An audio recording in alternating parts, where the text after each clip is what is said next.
75 questions हम लोग ने प्रीवियस वीडियो में कर लिए। नेक्स्ट 75 क्वेश्चंस इस वीडियो में करने वाले। So welcome back to the channel guys. Let's start. पहला सवाल पे आते हैं। The 60.2% share in GSDP of Bihar in 2019-20 was of. देखो प्रीवियस 19-20 का डेटा हमें याद नहीं है, 24-25 का याद करना है डेटा।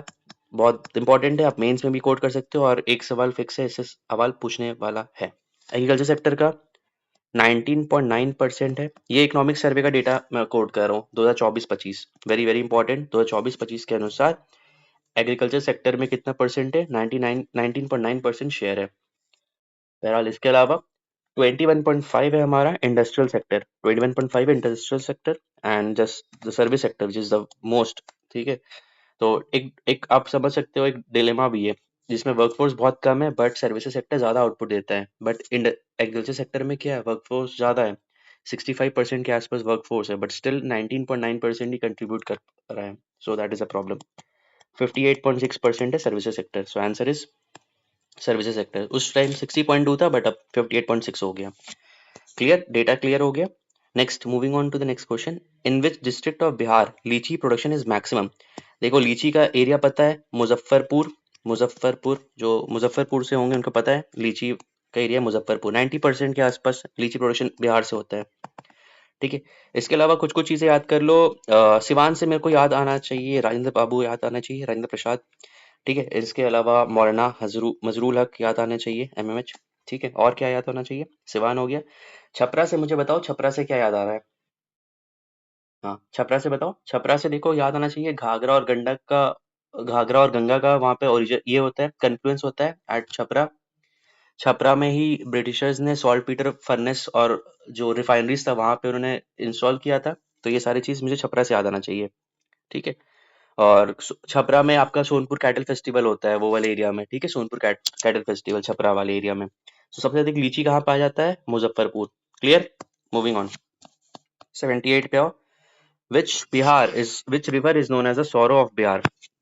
रिपीटेड सवाल है, पीवाईक्यू इससे बहुत बार आ चुका है। Answer is Kosi. अब देखो कोसी से कुछ रिलेटेड कुछ कुछ चीजें याद कर लो। कोसी का जो टोटल लेंथ है वो है 730 मीटर। बिहार में इसका लेंथ है कुल 260 मीटर। शायद इसमें मैप होगा अटैच्ड। हाँ, this is the map. Kosi river देखो आता कहाँ से?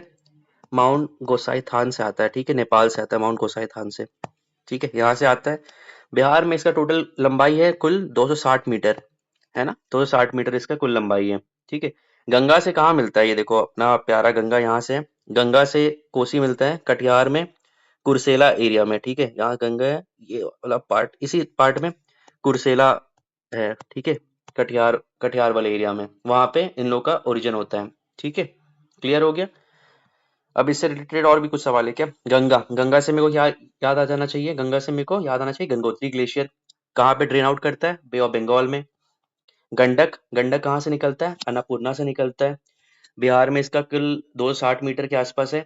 गंडक और गंगा मिलता है हाजीपुर में, हाजीपुर अटर सोनपुर के पास। ठीक है, हाजीपुर सोनपुर के पास। ठीक है, गंगा और गंडक कहाँ मिलता है? हाजीपुर सोनपुर, याद होना चाहिए। सोन से आपको क्या याद आना चाहिए? मैकाल रेंज, अमरकंटक।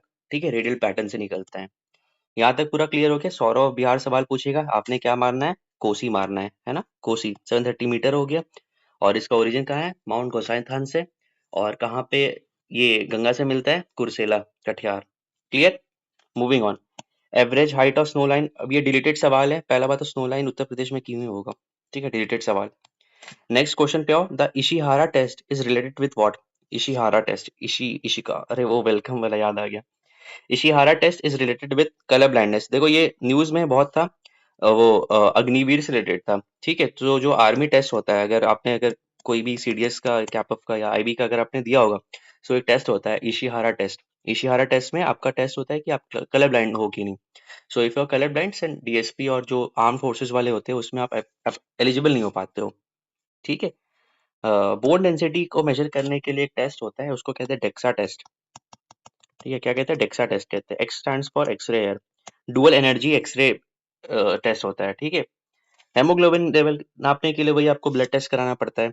ठीक है, आईक्यू लेवल को तो मुझे वो याद आता है, सनी देओल ने एक इंटरव्यू में नहीं दिया था कि मेरा आईक्यू एल्बर्ट आइंस्टाइन से भी अधिक था।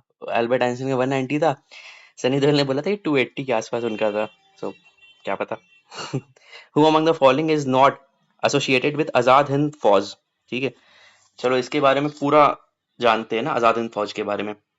सबसे पहले तो देखो, आजाद हिंद फौज का जो आइडिया था, जो ब्रेन चाइल्ड कहते हैं, वो आया था जनरल मोहन सिंह को।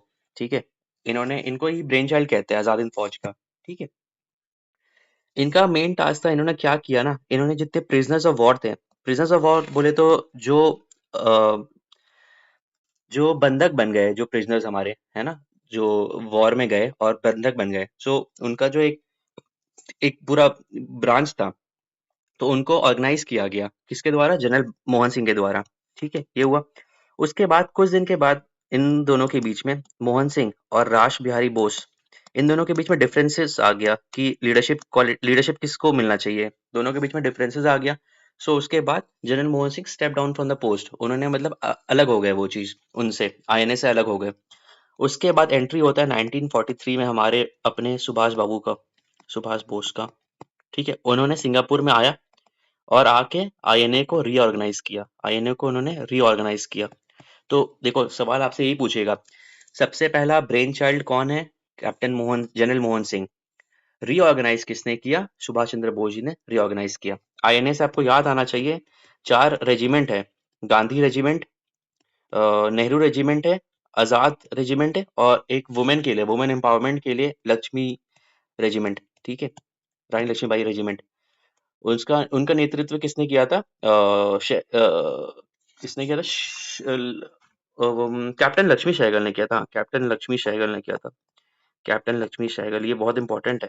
वुमेन एम्पावरमेंट पे सवाल आता है ना मेंस में कि आप एंशियंट से मिडिवल मॉडर्न दिखाओ, तो कैप्टन लक्ष्मी सहगल का आप जिक्र करो, it will fetch you extra number. Clear हुआ? अब यहाँ पे देखो, तो हमारा आंसर क्या हो गया? विच of the following is not associated with? General Mohan Singh है, शहनवाज खान है, प्रेम सिंह सहगल है, ऐसे डांगे कम्युनिस्ट लीडर है। ठीक है, कम्युनिस्ट लीडर है, कम्युनिस्ट पार्टी ऑफ इंडिया के फाउंडर भी रहे हैं। सो ऐसे डांगे इज कम्युनिस्ट। क्लियर हो गया? आजाद हिंद फौज पूरा क्लियर हो गया। 1943 में रीऑर्गेनाइज हुआ है।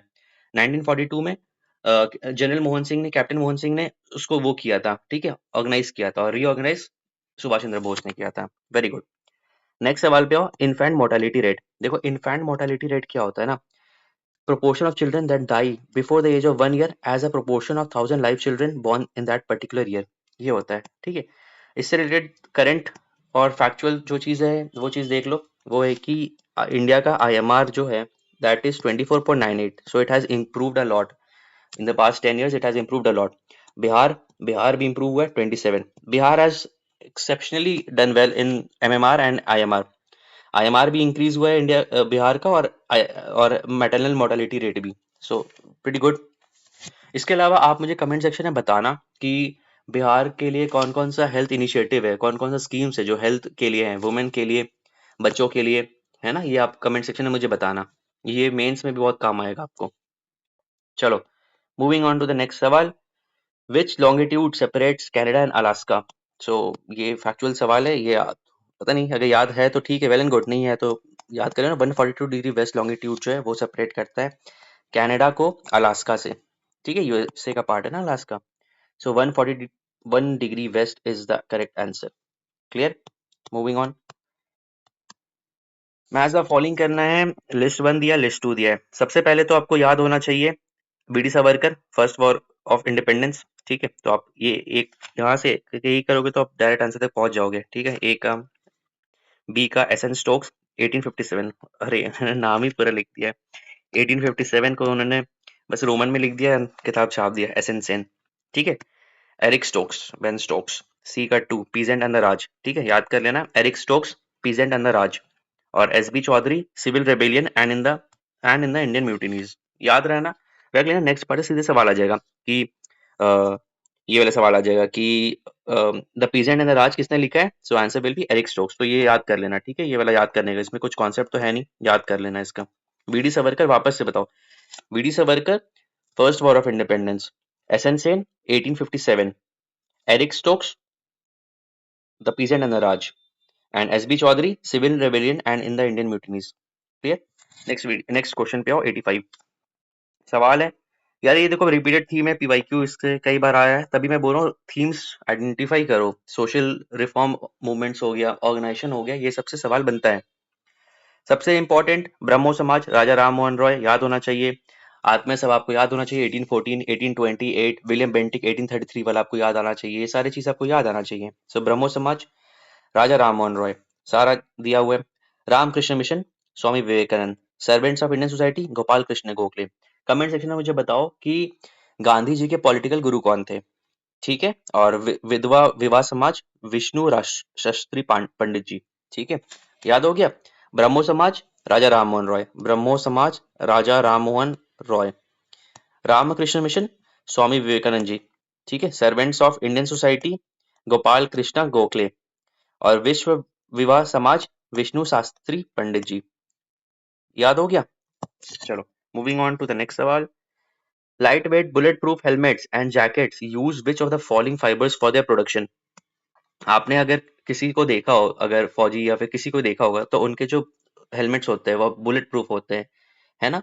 और जो जैकेट्स यूज होता है वो भी बुलेट प्रूफ होता है। सो that is made from Kevlar, ठीक है। अगर आप कमांडो सील कमांडोज को आप देखोगे, या फिर आप यूट्यूब पे सर्च कर लिया करो naval naval commandos, seal commandos, या फिर डेविड गॉगिंस की अगर आप पॉडकास्ट देखते हो, वीडियोस देखते हो, तो उसमें उन्होंने जिक्र करते हैं कि जो बुलेट प्रूफ जैकेट्स होता है that is made from Kevlar, ठीक है। सो बहुत स्ट्रांग होता है ना, उसमें पेनिट्रेट नहीं कर सकता है Kevlar.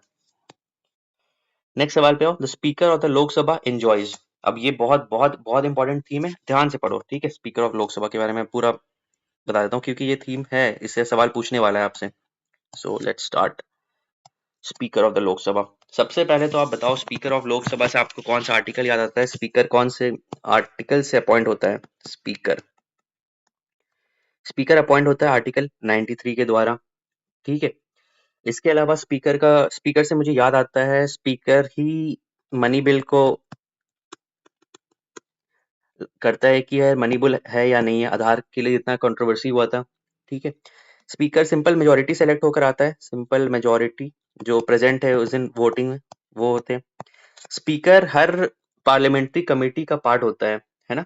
Chairman of her parliamentary committee, chairman of all parliamentary committee, ठीक है। और मुझे क्या याद आता है, स्पीकर इनिशिएट करता है सीक्रेट सिटिंग को इनिशिएट करता है at the advice of cabinet minister के एडवाइस पे कर सकता है ना।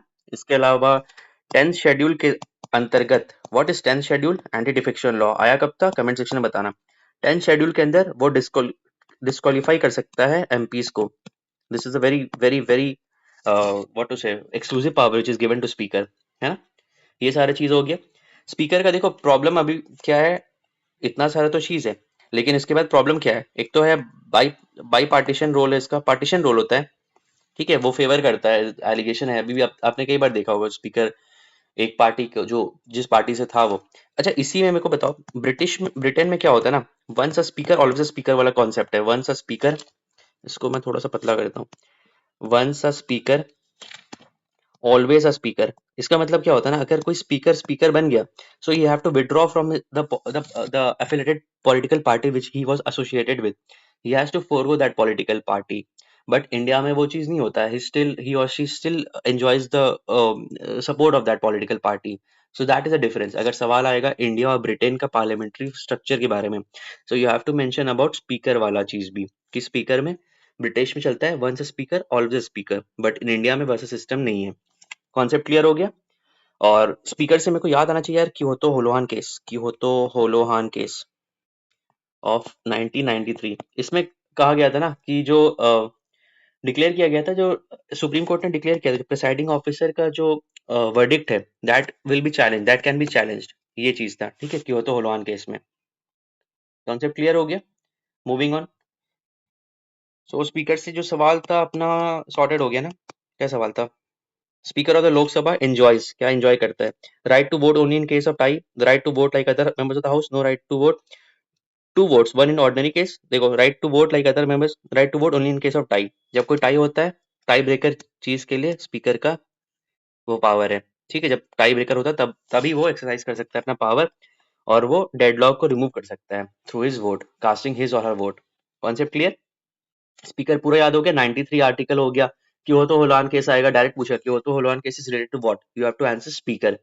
सीक्रेट सीटिंग आपको याद आना चाहिए। फिर चेयरमैन ऑफ पार्लियामेंट्री कमेटी आपको याद आना चाहिए। फिर प्रॉब्लम क्या है, ये मेन से सवाल आता है कि there is a problem. Speaker का प्रॉब्लम क्या है कि पार्टीशन वे में काम करता है, ठीक है। बहुत सारे चीजें होते हैं जो वो पार्लियामेंट्री कमेटी को नहीं भेजता है। आधार बिल से आपने देखा होगा, फार्म लॉ वाला बिल हो गया, वो पार्लियामेंट्री कमेटी तक पहुंचा ही नहीं, स्पीकर अपने आप वो ये कर दिया कि हाँ वो मनी बिल है। तो दिस इज अ प्रॉब्लम, ठीक है। मूविंग ऑन, द टर्म जिलेलाही was first used by whom? So इससे फिर और रिवाइज करते कॉन्सेप्ट, ये तो मिटा दूं, चलो यहाँ पे लिख देता हूँ। अब इससे मेरे को सारी चीज याद आना चाहिए। इल्तुतमिश मैं अगर बता रहा हूँ, इल्तुतमिश, सो आपको इल्तुतमिश से क्या क्या आ रहा है मुझे बताओ। सोचो, आइज क्लोज करो, मुझे बताओ इल्तुतमिश से क्या क्या आ रहा है। इल्तुतमिश से मुझे याद आ रहा है चेंगिस खान का जो आक्रमण हुआ था, मंगोल का आक्रमण हुआ था, उससे इल्तुतमिश ने बचाया था अपने साम्राज्य को। इल्तुतमिश ने स्टार्ट किया था चहलगानी सिस्टम। चहलगानी सिस्टम बाद में किसने अबॉलिश किया था, आगे मैं बताऊंगा। चहलगानी सिस्टम मुझे याद आ रहा है। I for Iltutmish, I for इक्ताज, इक्ताज को इसने स्टैब्लिश किया था। इसके अलावा दो कॉइन्स को इसने स्टैब्लिश किया था, सिल्वर टाका, सिल्वर टाका, कॉपर जीतल, याद कर लेना, ठीक है। टाका और जीतल, कौन सा सिल्वर है कौन सा कॉपर है, डायरेक्ट सवाल पूछता है, ठीक है। इसने और क्या किया था, कंस्ट्रक्शन किया था किसका, कुतुब मीनार का, कुतुब मीनार का कंस्ट्रक्शन किया था इल्तुतमिश। इल्तुतमिश के बारे में सारा हम लोग का एक्टिव रिकॉल हो गया, ठीक है। अब आगे बढ़ते हैं इसके बारे में, जिलेलाई के बारे में। कॉन्सेप्ट सवाल क्या था, जिलेलाई था। अब बलबन का आते हैं। बलबन था, एक तो ब्लड एंड आयरन पॉलिसी उसने अपनाया, उसने अपने आप को जिलाई डिक्लेयर कर दिया। व्हाट इज जिलाई, शैडो ऑफ गॉड, ठीक है, सीधे बोल दिया कि हम गॉड है, गॉड ही है। इसके अलावा इसने क्या इंट्रोड्यूस किया था, सजदा पैबोस, सजदा पैबोस, बेसिकली जो आप रूलर है उसको आपको वो क्या कहते हैं फुट को किस करना है वो होता है, ठीक है, सजदा पैबोस में। इसके अलावा उसने नवरोज फेस्टिवल को स्टैब्लिश किया था, स्टार्ट कराया था।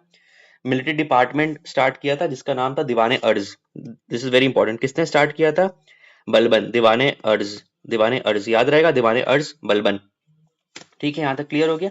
अब आओ अलाउद्दीन खिलजी के बारे में। अलाउद्दीन खिलजी के बारे में मुझे क्या क्या याद आता है बताओ। इसको मैं जो मिटा ही देता हूँ, रुक जाओ, इसको स्क्रीनशॉट ले लेना, ठीक है, जो मैं लिखा था, क्योंकि मैं मिटा दिया हूँ। अब देखो, अलाउद्दीन खिलजी से मुझे याद आना चाहिए, अलाउद्दीन खिलजी बेसिकली जो सक्सेसफुल हुए थे, वो हुए थे डेक्कन एक्सपेडिशन से।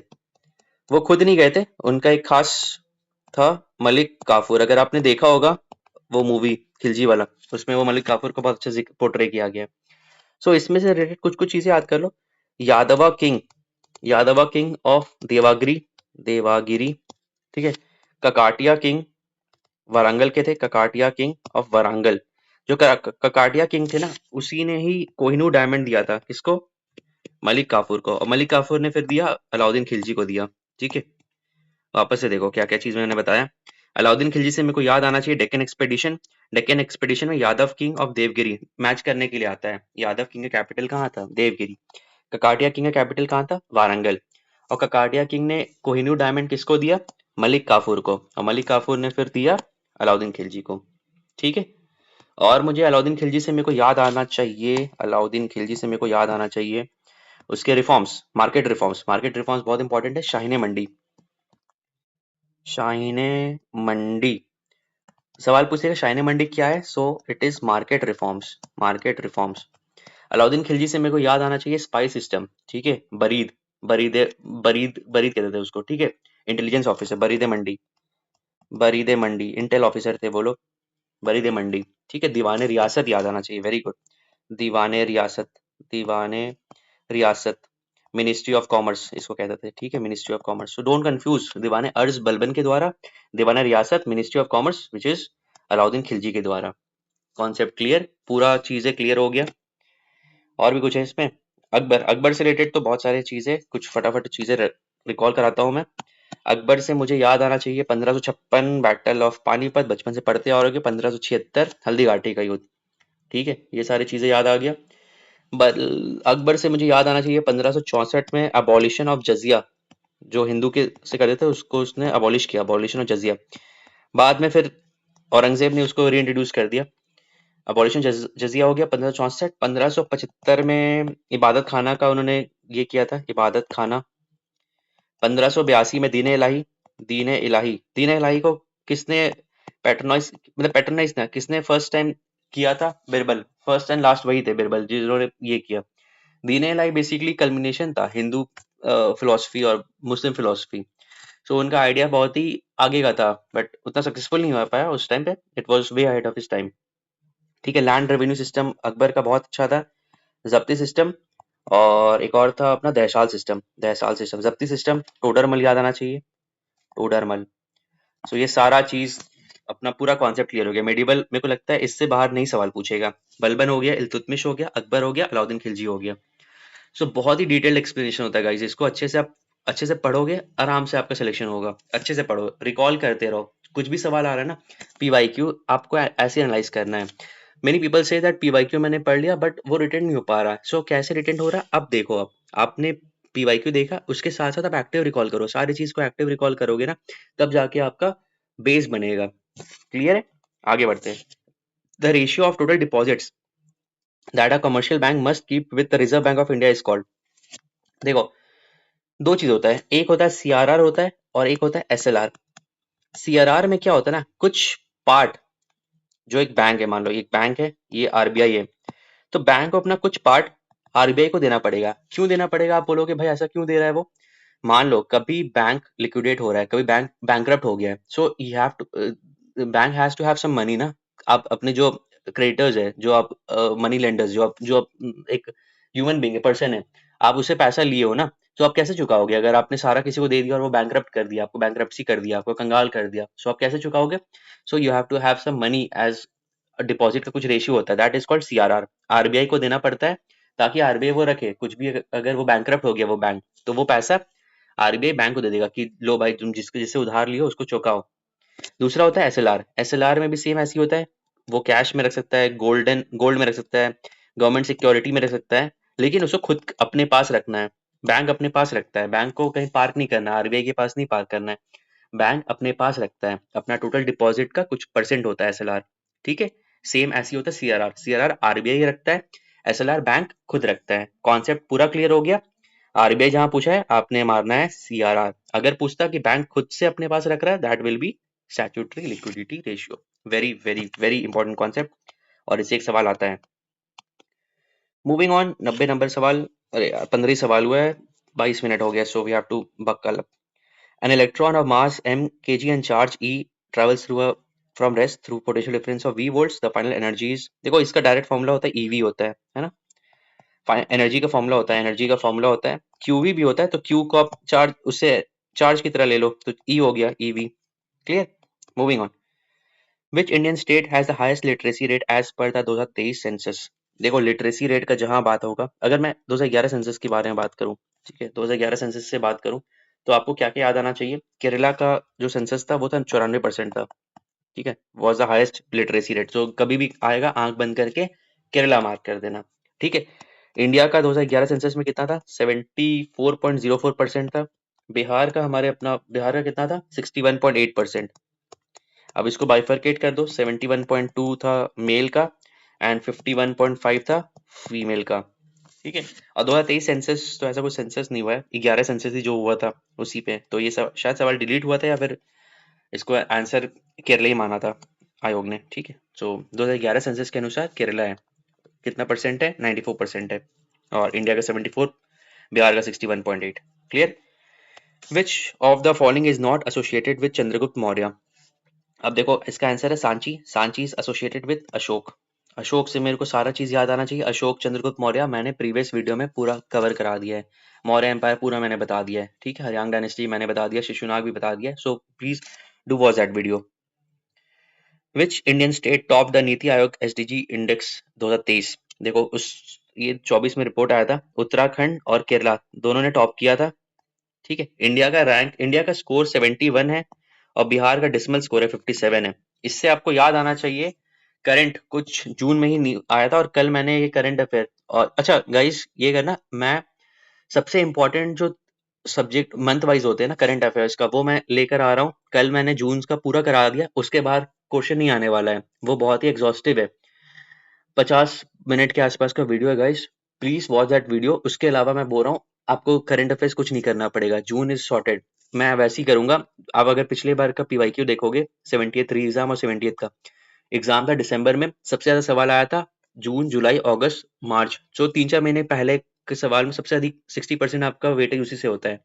सो this time exam is on सितंबर, सो हम लोग फोकस करेंगे जून, जुलाई, अगस्त, मार्च, अप्रैल, मई, ये वाला पार्ट को बहुत अच्छे से हम लोग डिसाइफर करेंगे। ठीक है, so do watch that video. तो अभी जो देखो ये कल का स्क्रीनशॉट है, 10th सस्टेनेबल डेवलपमेंट रिपोर्ट 2025 आया है। सो इसमें इंडिया का रैंक फर्स्ट टाइम 99th आ गया है, टॉप 100 में इंडिया आ गया है। 109 था 2024 में, अब इंडिया 99th पे आ गया है और स्कोर इंडिया का 67 है। ठीक है, 71 जो अपना नेशनल वाला है उसमें, और यहाँ पे स्कोर है 67। वेरी वेरी इंपॉर्टेंट है, ये सवाल आपसे पूछ सकता है कि सस्टेनेबल डेवलपमेंट रिपोर्ट में इंडिया का रैंक कितना है, 99। क्लियर, इसमें आंसर होगा केरला। मूविंग ऑन, 94 पे आते हैं। Birds are typically found in, देखो बर्ड्स क्या होता है, कली। कली देखो यहाँ पे होता है, एक होता है टर्मिनल बर्ड। टर्मिनल बर्ड मतलब हमारा जो मेन जहाँ पे होता है वहां पे पाया जाता है। एक आपका एक्सेल होता है, एक्सेल मतलब लीव्स में। सो आपका सबसे जो एपेक्स में होता है वहां पर ही पाया जाता है, और आपका लीव्स में ही पाया जाता है। बर्ड्स कहाँ पाया जाता है, एपेक्स में भी और हमारा एक्सेल में भी। एक्सेल मतलब लीव्स वाला पार्ट, और एपिकल मतलब जहाँ पे आपका मेन जहाँ से ये होता है, इलोंगेट होता है, वो वाले पार्ट में। सो answer will B both at the base of the leaves and tip of the branch. Base of the leaves में हो गया आपका ये वाला पार्ट, ये वाला पार्ट एक्सेल हो गया, और टिप ऑफ द मतलब एपिकल और टर्मिनल बर्ड। Concept clear. चलो moving on. Which one of the following is electoral college for president but not forum for his impeachment. सवाल समझ में आया? कौन से लोग हैं जो पार्टिसिपेट करते हैं प्रेसिडेंट के इलेक्शन में बट इम्पीचमेंट में पार्टिसिपेट नहीं करते हैं?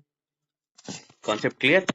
अब सवाल पे आओ। ठीक है, सबसे पहले तो मुझे बताओ आर्टिकल 54 क्या कहता है। आर्टिकल 54 कहता है इलेक्टोरल कॉलेज होगा जो प्रेसिडेंट को इलेक्ट करने में मदद करेगा। So that electoral college will consist of LS plus RS plus MLA plus members from union territories of Delhi and Puducherry. ठीक है, ये हमारा इलेक्टोरल कॉलेज ऑफ प्रेसिडेंट में लोग हैं। कौन कौन से? लोकसभा प्लस राज्यसभा के मेंबर, एमएलए, दिल्ली और पुडुचेरी के मेंबर्स। यहां तक क्लियर। अब जब बात आता है इम्पीचमेंट का, तो इम्पीचमेंट में कहाँ इंट्रोड्यूस हो सकता है? या तो लोकसभा या राज्यसभा, कहीं भी इंट्रोड्यूस हो सकता है। लेकिन लेकिन इसमें जो स्टेट लेजिस्लेचर होते हैं, एमएलएज होते हैं, वो पार्टिसिपेट नहीं करते, और एमएलसी तो पार्टिसिपेट करते भी नहीं है। ठीक है, एमएलसी तो पार्टिसिपेट भी नहीं करते हैं। जो स्टेट लेजिस्लेचर वाले होते हैं वो लोग पार्टिसिपेट नहीं करते हैं। और इम्पीचमेंट कौन सा आर्टिकल में मेंशन है? आर्टिकल 61। कॉन्सेप्ट पूरा क्लियर। आर्टिकल 61 में मेंशन है इम्पीचमेंट। और जब इलेक्शन होता है इलेक्टोरल कॉलेज का, तो प्रेसिडेंट का इलेक्टोरल कॉलेज का होता है, उसमें कौन कौन होते हैं? एलएस और आरएस के मेंबर्स होते हैं, एमपी एमएलएज होते हैं, और दिल्ली पुडुचेरी के मेंबर्स होते हैं। बट इम्पीचमेंट में एमएलए नहीं पार्टिसिपेट करते हैं। Concept clear. State legislative assembly is the correct answer. Moving on. Amarkantak source place of Son river is situated at Maikal range. Easy सवाल। मूविंग ऑन, ये तो आप कर लोगे, रीजनिंग का सवाल है। हाँ, ये वाला सवाल को मैं बताता हूँ। विच of the following is not an electrophile. पहले तो समझो इलेक्ट्रोफाइल का मतलब क्या होता है, तोड़ो इसको। इलेक्ट्रोफाइल, फाइल मतलब होता है लवर, इलेक्ट्रो मतलब होता है इलेक्ट्रॉन्स। सो जो आयंस या इलेक्ट्रॉन जो इलेक्ट्रॉन को पसंद करते हैं, लाइक करते हैं, दैट इज कॉल्ड इलेक्ट्रोफाइल। अब यहाँ पे देखो H प्लस, H प्लस को एक इलेक्ट्रॉन चाहिए तब जाके उसका डुप्लेट कंप्लीट हो पाएगा। So it needs electron, electron को चाहता है वो, he loves electron, so he is an electrophile. सही बात है। Na प्लस में 281 होता है, बट Na प्लस आता है तो 1 हट जाता है, 28। नाउ इट इज स्टेबल, दो it is cation but it is stable, so it is not an electrophile now. Clear. और Bf3 माइनस तो है ही यार इलेक्ट्रॉन, इसमें है ही इलेक्ट्रॉन लवर। ठीक है, so answer is what? Na plus. So what is electrophile? वो आयंस जिसको पसंद है इलेक्ट्रॉन्स। सो इलेक्ट्रॉन्स जो पसंद करता है उसे कहते हैं इलेक्ट्रोफाइल। H प्लस आयन को चाहिए electron, so it is electrophile. Sodium plus is also cation, सारे कैटायंस को चाहिए होता है electrons, but sodium plus ions अगर Na प्लस हम ले रहे हैं, so it has already shaded it's electron and now it is stable. अब ये स्टेबल बन गया, अब इसको इलेक्ट्रॉन्स का नीड ही नहीं है। क्यों अब इसको नीड चाहिए? कोई भी चाहिए स्टेबिलिटी चाहता है ना। अगर आप सरकारी नौकरी पालोगे, उसके बाद फिर आप थोड़ी छोटे मोटे चीज के लिए भागोगे। You are stable, right? You are stable that time. So this is the thing. आगे बढ़ते हैं। The parliament can make any law for the whole or any part of India for implementing international treaties. ठीक है, article 253 कहता है कि parliament के पास power है, देखो यहाँ पे जो हमारा फेडरल स्ट्रक्चर यहीं पे क्वासी फेडरल हो जाता है। आर्टिकल 253 कहता है कि कोई इंटरनेशनल ट्रीटीज को करने के लिए प्रेसिडेंट पार्लियामेंट के पास पावर है कि वो बिना किसी कंसेंट का स्टेट वाले एरिया को सब्जेक्ट में कर सकता है। मान लो वाइब्रेंट गुजरात ही ले लो, वाइब्रेंट गुजरात करने के लिए सेंट्रल गवर्नमेंट चाहे तो आराम से गुजरात वाले एरिया में अपना लॉज लगा सकता है। So this is article 253, this is very important. आप अपना जो सवाल पूछे सेंट्रल स्टेट रिलेशन, उसमें आप बताओगे क्वासी फेडरल कैसे है। So this article 253 is very important in that answer. Next, in which district of मेज प्रोडक्शन इज मैक्सिमम, मेज प्रोडक्शन मैक्सिमम है मुजफ्फरपुर में। Moving on, quinine is a common drug for malaria that is obtained from which of the following part. देखो ये PYQ repeated, यही मैं बता रहा हूँ, पीवाईक्यू बहुत ज्यादा इंपॉर्टेंट है, ये 8 से 9 बार आ चुका है पीवाईक्यू। ठीक है, स्टेम बार के करेक्ट आंसर। ये सब भाई गलत नहीं कर सकते हो। मैं जो सोर्स ट्रेसिंग और मैं पीवाईक्यू पे एम्फेसिस देने के लिए कहता हूँ, इसीलिए बोलता हूँ कि एम्फेसिस करो, पीवाईक्यू इज द की। ठीक है, नेक्स्ट सवाल पे आते हैं। Who was the first Muslim president of Indian national Congress. ठीक है, तो बदरुद्दीन तैयब जी 1887 में उन्होंने प्रेसाइड किया था, थर्ड जो सेशन था उसमें उन्होंने प्रेसाइड किया था, Badruddin Tyab ji. Moving on, Kashmir valley is which type of valley. अब देखो ये सवाल में ना आपको एलिमिनेशन लगाना है, तो थोड़ा मुश्किल सवाल है। यहाँ पे देखो Kashmir valley is which type of valley. पहले देखो रिफ्ट वैली कौन सा एरिया होता है, ब्रंज घाटी। ठीक है, आपको पता होगा नर्मदा ताप्ती वाला एरिया ब्रंज घाटी वाला पार्ट है। सो कश्मीर वैली वहां तो नहीं आएगा, आप काट दोगे। रिफ्ट वैली पता है ना, दामोदर वाला एरिया हो गया रिफ्ट वैली। ठीक है, ब्रंज घाटी वाला पार्ट। ठीक है, रिफ्ट वैली। अब देखो यहाँ पे ब्लाइंड टेक्टोनिक, टेक्टोनिक से मुझे याद आना चाहिए ओशियन कॉन्टिनेंटल टकराव को कहते हैं, कॉन्टिनेंटल कॉन्टिनेंटल। टेक्टोनिक तो वो होता है। यहाँ पे देखो एरोजनल। अब देखो वैली, फ्री कट वैलीज कब बनता है, जब वहां से रिवर्स पास हो रहा है बराबर, एकदम तेज स्नो ग्लेशियर्स हो रहा है, तेज में आपका डेब्रीज जा रहा है, रिवर जा रहा है। So in that case erosional type of structure is form. और आप कश्मीर वैली देखते होंगे वी टाइप शेप में रहता है। ठीक है, और यहाँ से भाई गॉर्जेस जाता है, यहाँ से नदी जाता है ना। नुब्रा वैली हो गया, है ना, आप देखे होंगे, नुब्रा हो गया, हुंजू हो गया, ये सारी चीज है, यहाँ से नदी जाता है, यहाँ से श्योक रिवर हो गया। तो कश्मीर वैली में बहुत अच्छा गॉर्ज बनता है, यू शेप वैली बनता है, वी शेप वैली बनता है। So it is due to erosional snow का, जो आपका जो माउंटेन्स था, ग्लेशियर्स का एरोजन हुआ, एरोजन होने के साथ साथ पानी आने लगा और उसको काटते रह गया, जो हमारा जो माउंटेन था उसको काट काट के वैली बना दिया। So Kashmir valley is which type of valley, erosional valley. Concept clear, आगे बढ़ते हैं। When did Macaulay issue his famous minute on Indian education? देखो फैक्चुअल सवाल है, 2 फरवरी 1835। मैकॉले के बारे में समझ लो, डाउनवर्ड फिल्ट्रेशन याद आना चाहिए, डाउनवर्ड फिल्ट्रेशन इसका मतलब क्या था। मैकॉले साहब ने बोला कि हम सिर्फ एलिट जो कैटेगरी है इंडिया का, उसको हम लिटरेट करेंगे, उसको हम पढ़ाएंगे। उसका काम रहेगा कि नीचे वाले जो डाउन ट्रोडन सोसाइटी है उसको वो करेगा, वो हमारा प्रॉब्लम नहीं है। ये वाला जो पार्ट है ये हमारा प्रॉब्लम नहीं है, ये जो हमने जिसको लिटरेट कर दिया है अब वो उनको पढ़ाएगा। That is Macaulay minute. उसके बाद 1854 में आता है Charles Wood dispatch, Wood dispatch, जिसको हम लोग मैग्ना कार्टा ऑफ एजुकेशन भी कहते हैं। इसमें बेसिकली वर्नाकुलर एजुकेशन को बढ़ाने का बात किया गया था, सो that is called Magna carta of education. So Macaulay minute और हमारा जो वुड डिस्पैच हो गया, हंटर हंटर कमीशन हो गया, ये सैडलर कमीशन हो गया, वर्धा कमीशन हो गया, ये सारा एजुकेशन से रिलेटेड है। ठीक है, सवाल ऐसे पूछ सकता है कि सैडलर कमीशन किस चीज से रिलेटेड है। ठीक है, सर्जन प्लान किससे रिलेटेड है, वर्धा कमीशन किससे रिलेटेड है, ये सब चीज सवाल आएगा तो आपको आंसर देना है, एजुकेशन। ये वाला सवाल कैलेंडर का सवाल है, कर लोगे।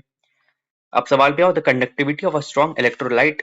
भाई ये देखो बहुत मुश्किल सवाल है, हम लोग आईआईटी के टाइम पे ये सवाल पढ़े थे केमिस्ट्री में। सो कितना मुश्किल बना रहा है आजकल, देख लो आयोग। ठीक है, सवाल है the conductivity of a strong electrolyte increases और डाइल्यूशन। ठीक है, कॉन्सेप्ट समझो क्या है इसका।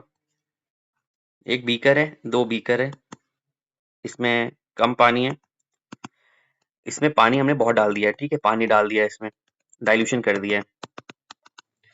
अब समझो कंडक्टिविटी, कंडक्शन क्या होता है। कंडक्शन बेसिकली क्या होता है, जो इलेक्ट्रॉन्स का मूवमेंट है, चार्ज का मूवमेंट होता है, जिससे इलेक्ट्रॉन्स इलेक्ट्रॉन्स मूव कर रहा है, चार्ज हो रहा है, करंट जनरेट हो रहा है।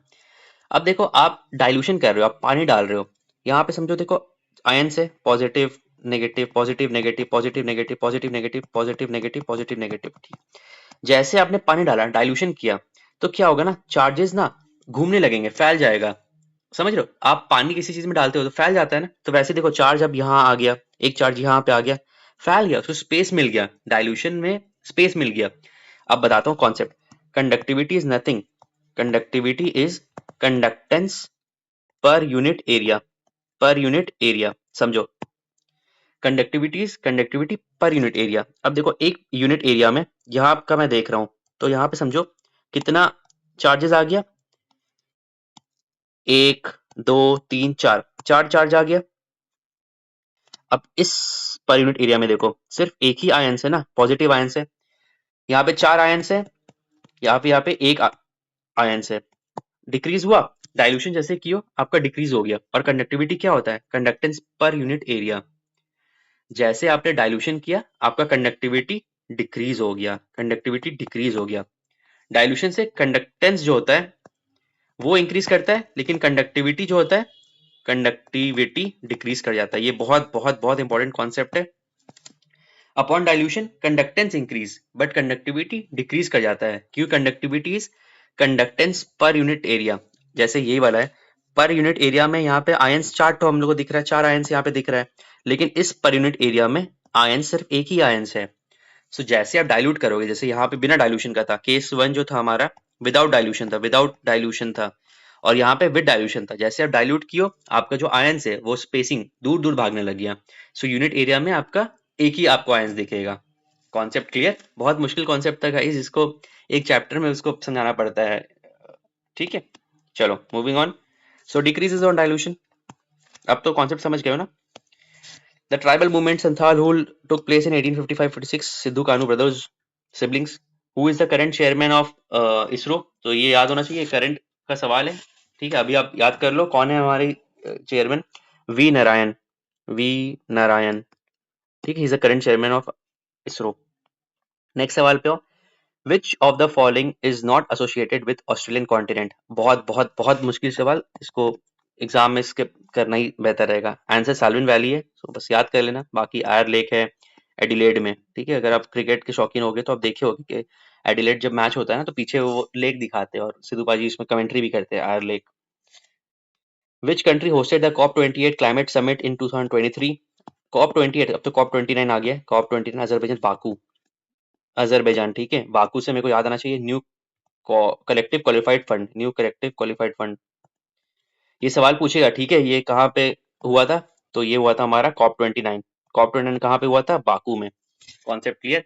उस वक्त हुआ था यूएई में, कॉप 28 यूएई में हुआ था। अभी कॉप 29 पूछेगा, सो बाकू। वेरी इंपॉर्टेंट थीम है, कॉप वगैरह से सवाल पूछता है, यूएनसीसीडी से सवाल पूछता है। सो हमारा एक नया इनिशिएटिव भी आ रहा है गाइस, 5 मिनट सीरीज आ रहा है। सो जितने भी इंपॉर्टेंट रिकरिंग थीम्स हैं जो बीपीएससी पूछता है, हम 5 मिनट के अंदर वो कवर कर देंगे। So do watch that videos. Apart from that, the next सवाल, the number of scientific payloads on Aditya L1 mission for system 7 है यार, उस टाइम में करंट था। नेक्स्ट सवाल पे आओ, इसमें देखो किसी को कुछ नहीं पता था, अगर आप एलिमिनेट कर सकते हो आप आंसर तक पहुंच जाओगे। इन अप्रैल 2020 the Bihar education department started the following programme through DD Bihar.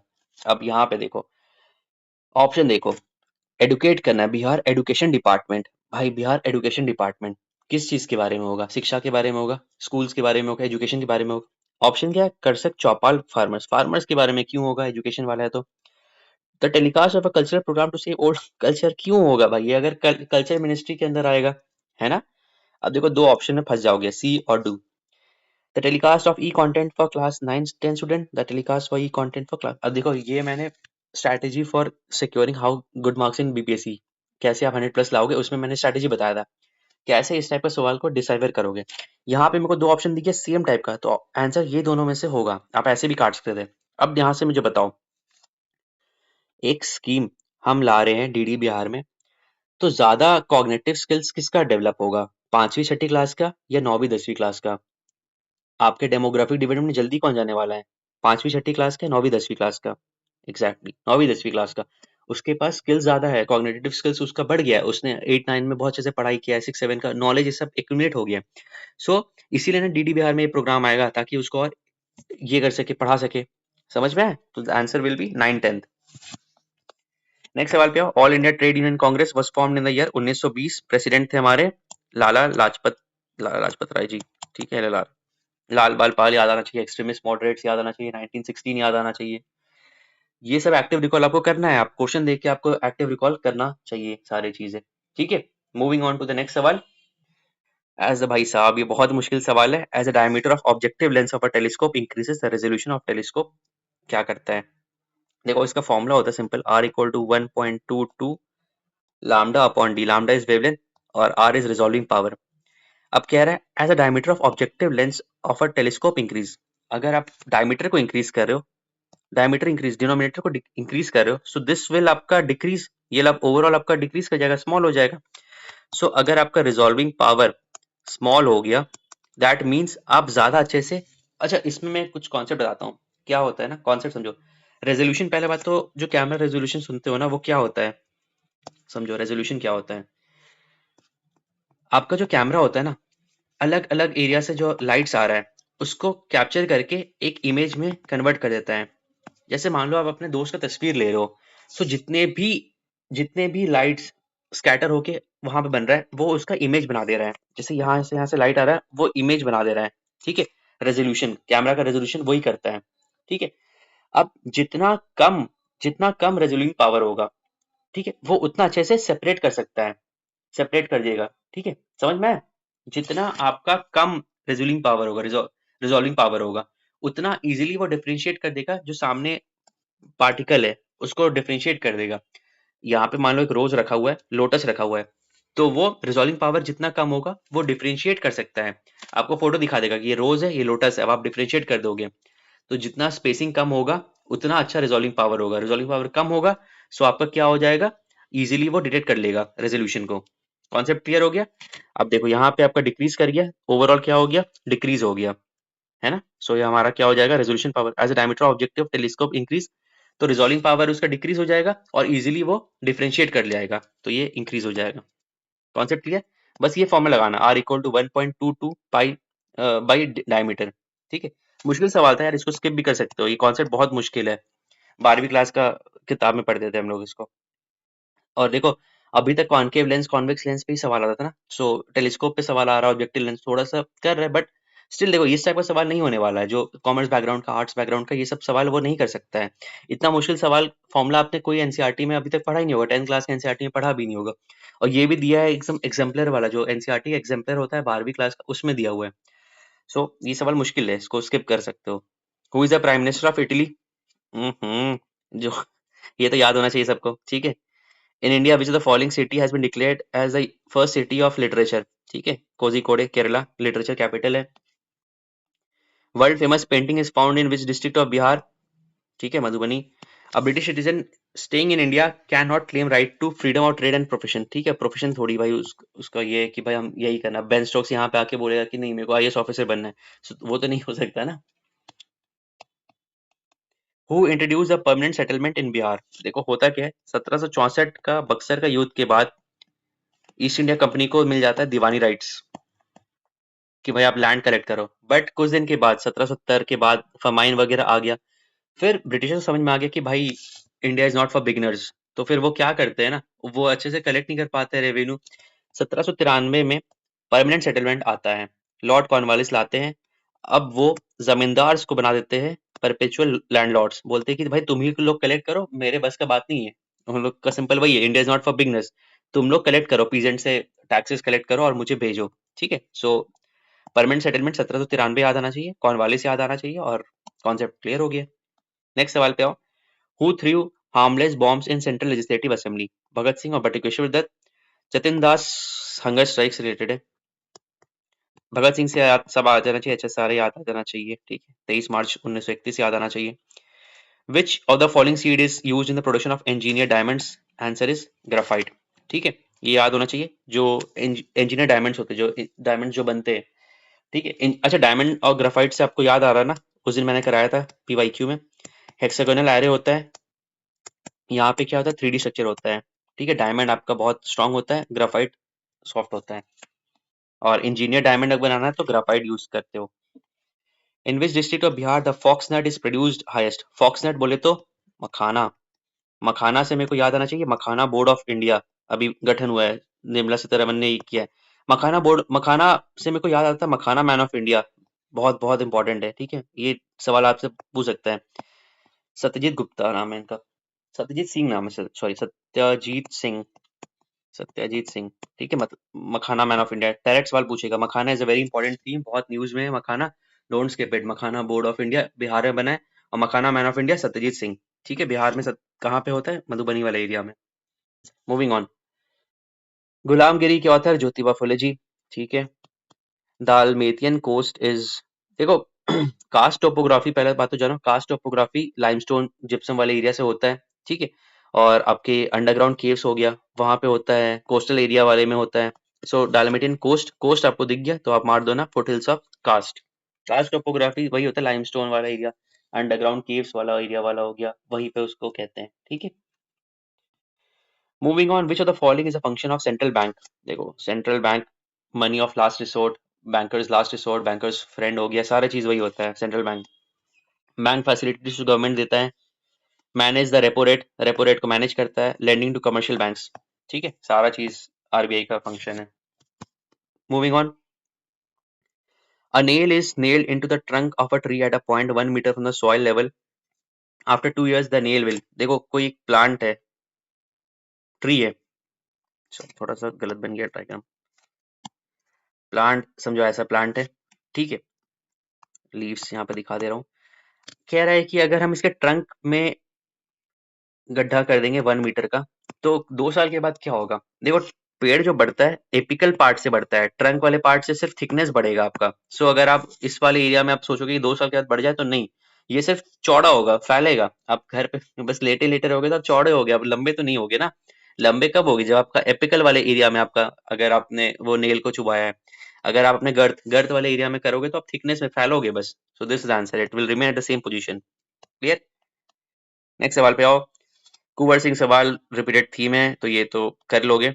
Next सवाल पे आओ, name the major city of Indus that had trade with west Asia. देखो लोथल याद है, डोकयार्ड याद आना चाहिए, लोथल से डॉकयार्ड।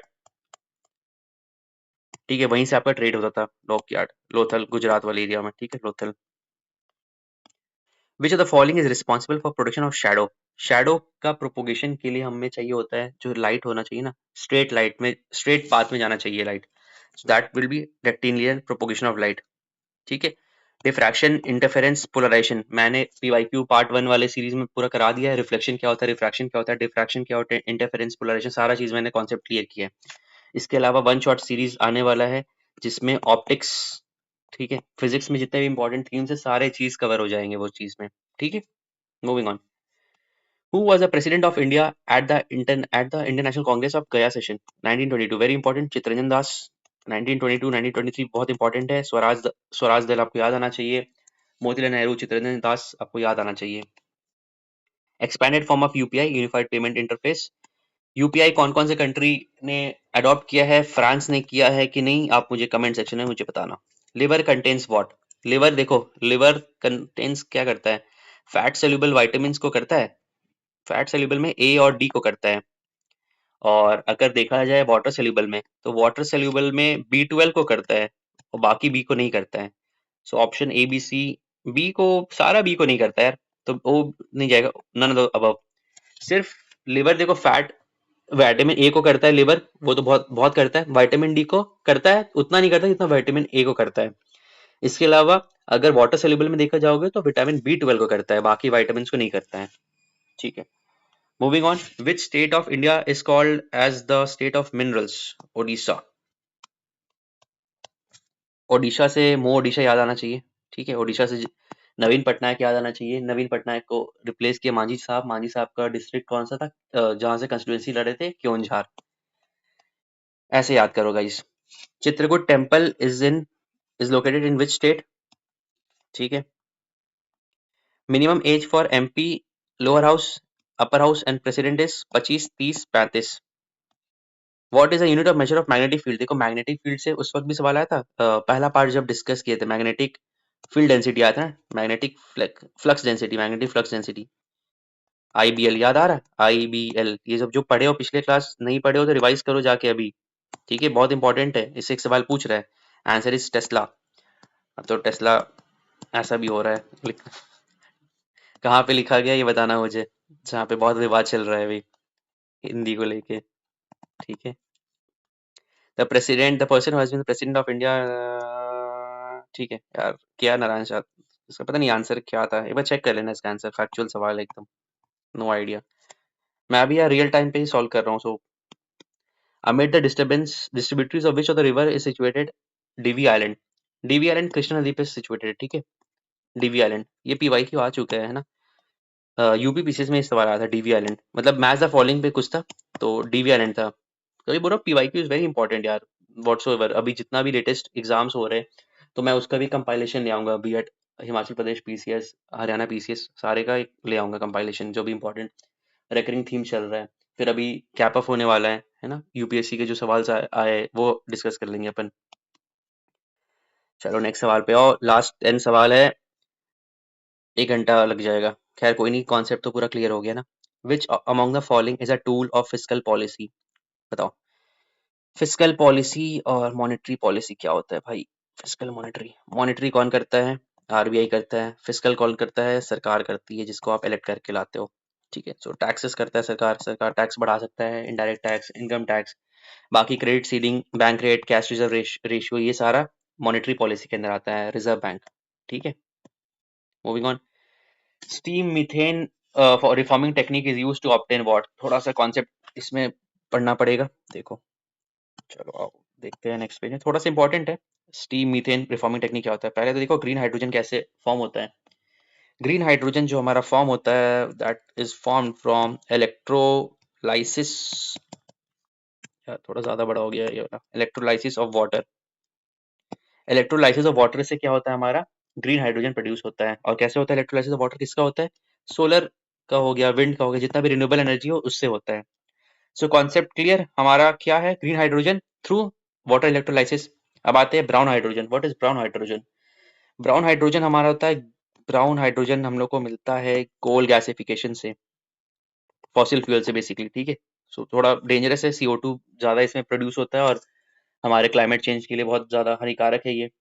फिर आता है ग्रे हाइड्रोजन। ग्रे हाइड्रोजन ये भी खतरा है, ये भी फॉसिल फ्यूल से होता है, फॉसिल फ्यूल से होता है, ठीक है। मीथेन फॉर्मेशन होता है इससे, बहुत इंपॉर्टेंट है मीथेन फॉर्मेशन, ठीक है। सवाल क्या था?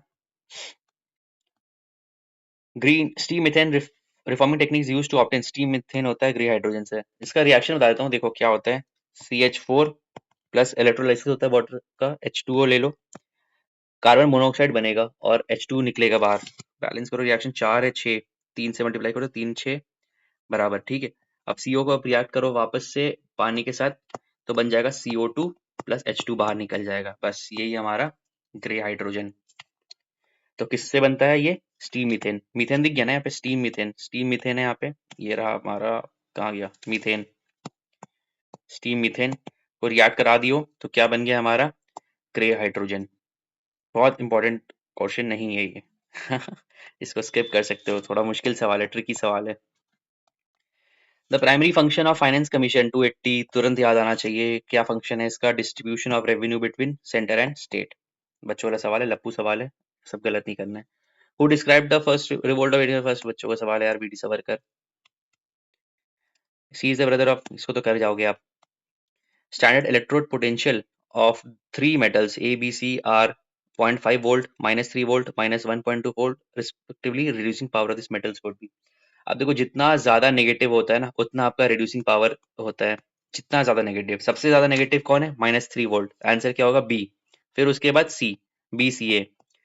जितना नेगेटिव आपका इलेक्ट्रोड पोटेंशियल, उतना ज्यादा रिड्यूसिंग आपका पोटेंशियल होगा, ठीक है। वापस बता दो, जितना ज्यादा नेगेटिव, जितना क्या होता है यार, जितना होता है ना,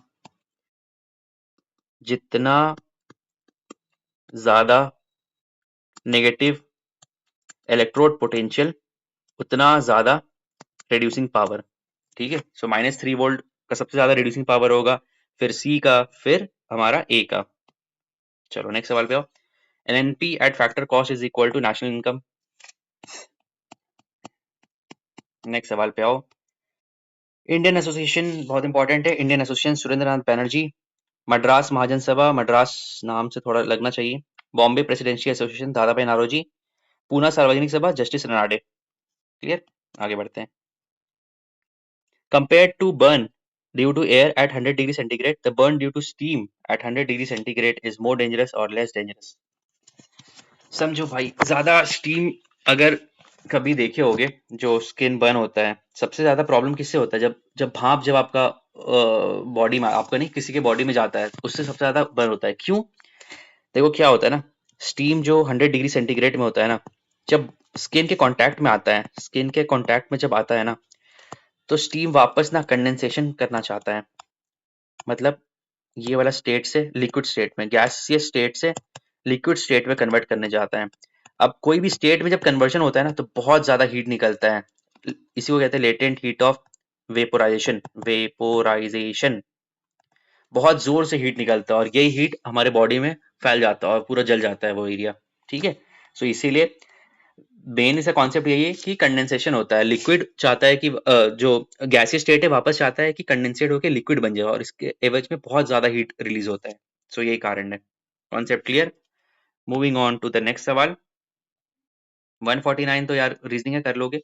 When was the Patna college established? 1863। इस बार सवाल भी आया था वेस्टर्न कॉलेज, वेस्टर्न एजुकेशन पे मेंस में। So this is a very important theme. इससे एक सवाल पूछता है, Patna college, Patna women's college हो गया, है ना, लाला लाजपत राय कॉलेज हो गया, लंगट सिंह कॉलेज हो गया, ये सारा सवाल पूछता है। ठीक है, बिहार विद्यापीठ हो गया, ये सब सवाल पूछता है। सो ये सब सवाल कर लेना। And finally we have completed our 70th BPSC total. जो एग्जाम हुआ था 13 दिसंबर वाला भी हम लोग ने कंप्लीट कर लिया है, और 4 जनवरी का भी कंप्लीट कर लिया है। दिस 300 क्वेश्चंस बहुत अच्छे वे में डिटेल्ड सोल्यूशन हम लोग ने किया है। इसके इर्द गिर्द जितना भी टॉपिक्स है सारा कवर हो गया है। सो इसको बार बार देखो, रिवाइज करो, इससे नोट्स बनाओ, पीवाईक्यू को बाइबल रखो, हर दिन पीवाईक्यू फॉलो करो, हर दिन पढ़ो। और नेक्स्ट वीडियो आने वाला है 69 बीपीएससी पे, फिर 68 बीपीएससी पे, इसके बाद अगर टाइम परमिट 67 66 भी ले आऊंगा।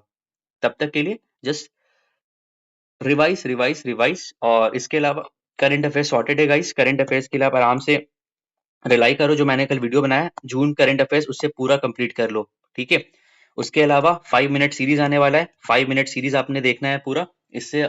और अगर टाइम परमिट्स बिहार स्पेशल का 1 शॉट सीरीज आएगा, इसके अलावा 1 शॉट सीरीज आएगा साइंस का। ठीक है, दैट्स ऑल गाइस, मिलते हैं नेक्स्ट वीडियो में। तब तक take care and do whatever you want to do man, but study hard. And मिलते हैं नेक्स्ट वीडियो में, तब तक के लिए टेक केयर एंड हस्ता ला विस्ता। बाय।